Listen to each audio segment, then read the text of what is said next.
तो इस वीडियो में language English and Hindi qualifying paper देखने वाले हैं। यह वीडियो बीपीएससी ट्री 4.0 के लिए अत्यंत आवश्यक है। देखिए, यह पेपर 19/7/2024 को पूछा गया था। तो चलिए शुरू करते हैं। देखिए यहाँ पे है, कहता है read the passage given below and answer the questions that follow. Be like a flower, one must try to become like a flower, open, frank, equal, generous and kind. So you know what it means. A flower is open to all that surrounds it, nature, light, the rays of the sun, the wind, etc. It exerts a spontaneously influence on all that is around. It radiates joy and beauty. It is frank, it hides nothing of its beauty, lets its fragrance flow in frankly out of itself। देखिए यहाँ पे question है, कहता कि the author here talks about, तो यहाँ पे right answer होगा ई ऑप्शन। तो देखिए in the given passage the author talks about the nature and characteristics of any flower, ठीक है, not particularizing anyone, hence the correct answer is none of these. Next है refined qualities of a flower are, तो यहाँ पे जो right answer होगा D हो जाएगा।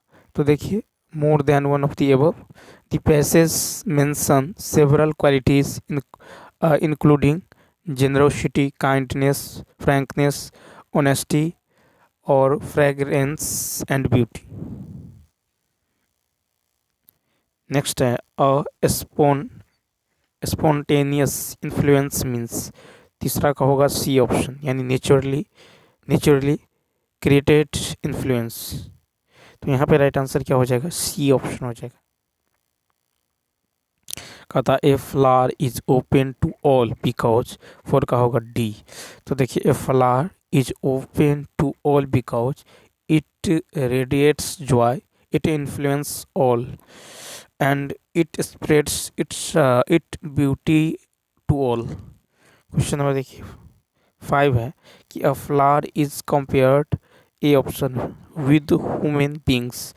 अ flower is compared with a human beings. Next question number 6 देखिए, 6 है, कहता if 21 March is Wednesday, that will be 25 मार्च। तो देखिए 5 का हो जाएगा, 5 का यदि देखें, कहता है 21 मार्च को यदि वेडनेसडे है तो 25 मार्च को क्या होने वाला है। तो 21 के बाद होगा 22, 23, 24, 25, ठीक है। Wednesday, Thursday, Friday, Saturday, Sunday, तो क्या हो जाएगा। तो देखिए यहाँ पे जो हो जाएगा आपको बी ऑप्शन हो जाएगा, क्या हो जाएगा, संडे। नेक्स्ट देखिए डायरेक्शन है, कहता fill in the blanks with suitable articles like a, n and the dot good education is important। तो यहाँ पे हो जाएगा सी ऑप्शन, यानी a good education is important, क्या हो जाएगा, a good education is important. Next तो ये कहता है he saw dot elephant at the zoo, he saw, तो यहाँ पे राइट आंसर हो जाएगा ए ऑप्शन, यानी he saw an elephant at the zoo. Next देखिए का ध्यान से, कहता कि आदर्श व्यक्ति सद्कर्मों में जो आस्था रखता है, इसी में वह अपने जीवन को सार्थक समझता है। उसके जीवन का प्रत्येक क्षण सद्कर्म में ही व्यतीत होता है। विश्राम और विनोद के लिए उसके पास निश्चित समय रहता है। वह शेष समय समाज के उत्थान में लगाता है। उसके जीवन में आलस्य के लिए कोई स्थान नहीं होता। विपत्तियों में भी वह अपने चरित्र का जो है सच्चा परिचय देता है। धैर्य रूपी कुदाल से वह बड़े बड़े संकट रूपी पर्वतों को निर्मूल कर देता है। उसकी कार्य कुशलता देखकर लोग आश्चर्य विमुख हो जाते हैं और वह परिस्थितियों का दास नहीं होता, परिस्थितियां उसकी दास होती हैं। इस अर्थ में उसका चरित्र प्रशंसनीय होता है कि वह धैर्य से अपने सारे संकट दूर करता है। 9 देखिए, कहता आदर्श व्यक्ति के जीवन में किसके लिए स्थान नहीं होता है? 9 का होगा बी, आलस्य के लिए। आदर्श व्यक्ति के जीवन में आलस्य के लिए कोई जगह नहीं होता है। कहता लोग आश्चर्य विमूढ़ क्यों होते हैं?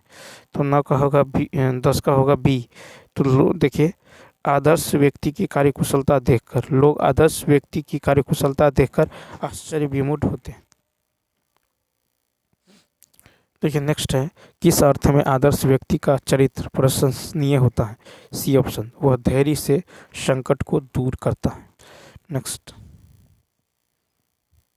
देखिए कहता आदर्श व्यक्ति किस में आस्था रखता है? 12 का सी, सद्कर्म में। तो देखिए एक आदर्श व्यक्ति सद्कर्म में आस्था रखता है। कहता प्रस्तुत गद्यांश का उपयुक्त शीर्षक है। 13 का होगा बी ऑप्शन, आदर्श व्यक्ति। तो प्रस्तुत गद्यांश का उपयुक्त शीर्षक आदर्श व्यक्ति है। फिर देखिए गद्यांश है कि स्वास्थ्य और चरित्र एक दूसरे से घनिष्ठता के साथ जुड़े होते हैं।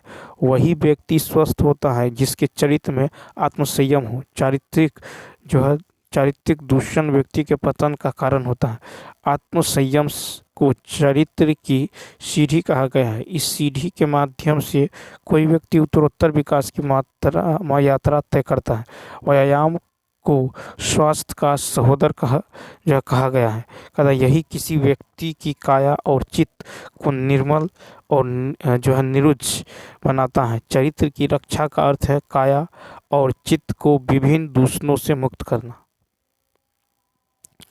ये 14 है, विभिन्न दूषणों से मुक्त होने का अर्थ 14 का हो जाएगा ए, यानी चरित्र की रक्षा। फिर है कि स्वस्थ व्यक्ति का लक्ष्य 15 का होगा ए, आत्मसंयम। स्वस्थ व्यक्ति का लक्ष्य आत्मसंयम। नेक्स्ट, किसी व्यक्ति का विकास किस पर आश्रित है? 16 का बी, आत्मसंयम पर। किसी व्यक्ति का विकास आत्मसंयम। कहता स्वास्थ्य का सहोदर है। 17 का बी, व्यायाम। स्वास्थ्य का सहोदर है व्यायाम। फिर कहता है कि व्यक्ति के पतन का कारण 18 का सी, चारित्रिक दोष। व्यक्ति के पतन का कारण है चारित्रिक दोष। विशेषण है 18 का होगा आपको सी, यानी जीवंतता। विशेषण है जीवंतता। तो देखिए तो यहाँ पे है विशेषण जीवंतता। तो यहाँ पे जीवंत, तो जीवनी जीवंतता, ठीक है, ये संज्ञा शब्द। देखिए विशेषण यहाँ पे जीवंत होगा, ए ऑप्शन। 19 का जो हो जाएगा ए ऑप्शन हो जाएगा। विशेषण है जीवंत और जीवनी जीवंतता, ये संज्ञा शब्द है, ए ऑप्शन हो जाएगा। विशेषण क्या है? जीवंत है, ठीक है।